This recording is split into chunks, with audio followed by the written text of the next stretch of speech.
Assalamualaikum warahmatullahi wabarakatuh. Halo semuanya, halo teman-teman.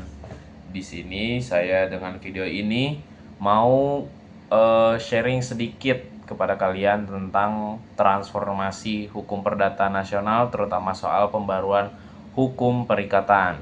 Sebelumnya perkenalkan, nama saya Razik Yudhistira Sagala dengan NPM 251000116 dari Fakultas Hukum jurusan Ilmu Hukum Universitas Pasundan. Jadi kalau kita lihat, hukum itu sebenarnya cerminan dari peradaban. Semua aktivitas sosial dan ekonomi, dari jual beli sampai perjanjian kerja, dasarnya hukum perdata. Tapi yang menarik, sistem hukum yang kita pakai sekarang sebagian besar masih warisan kolonial, teman-teman. Cooper dari tahun 1847, atau mungkin yang kita tahu teman-teman itu BW ya, BW atau Burgerlich Wetboek. Ya, saya mohon maaf kalau misal penyebutannya salah ya teman-teman, bisa dikoreksi saja.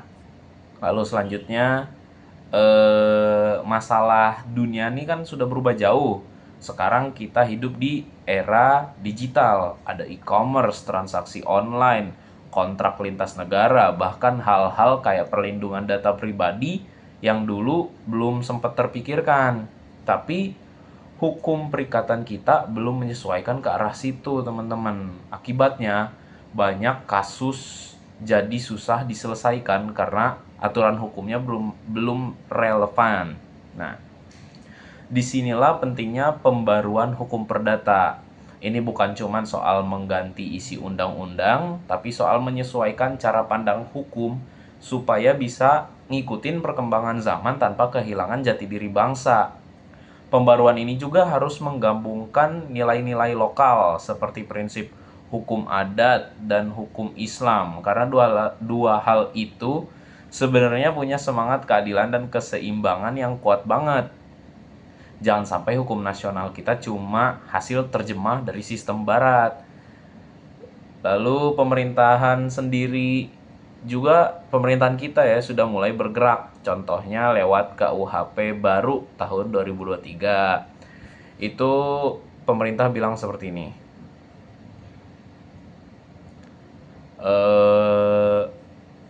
Lahirnya Undang-Undang Nomor 1 Tahun 2003 tentang KUHP mengingatkan kita bahwa perubahan besar tidak pernah tercapai secara instan. Ia merupakan buah dari perjalanan panjang jerih payah anak bangsa dalam melakukan rekodifikasi, mengharmonisasi materi yang sebelumnya tercecer di berbagai peraturan. Nah, akhirnya digabungkan gitu, teman-teman. Lalu tujuannya ini jelas. Kita ingin punya hukum perdata nasional yang modern, relevan, bisa ngikutin zaman, tapi tetap berpijak pada nilai-nilai dan budaya Indonesia, teman-teman. Gitu.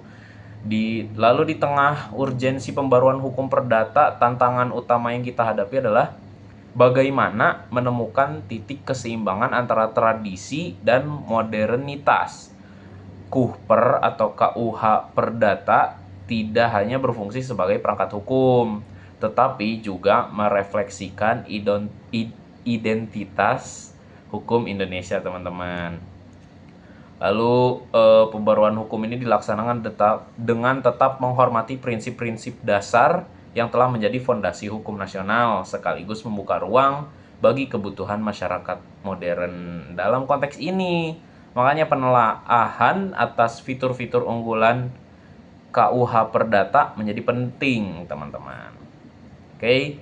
Lalu di sini sebelum penutupan, mungkin sekian ya penjelasan dari saya, karena singkat saja, sharing tipis-tipis lah kepada kalian.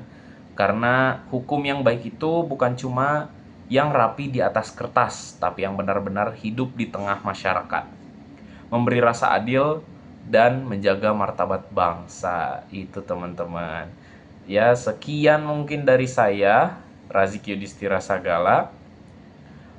Dicukupkan saja. Sekali lagi terima kasih kepada teman-teman sekalian.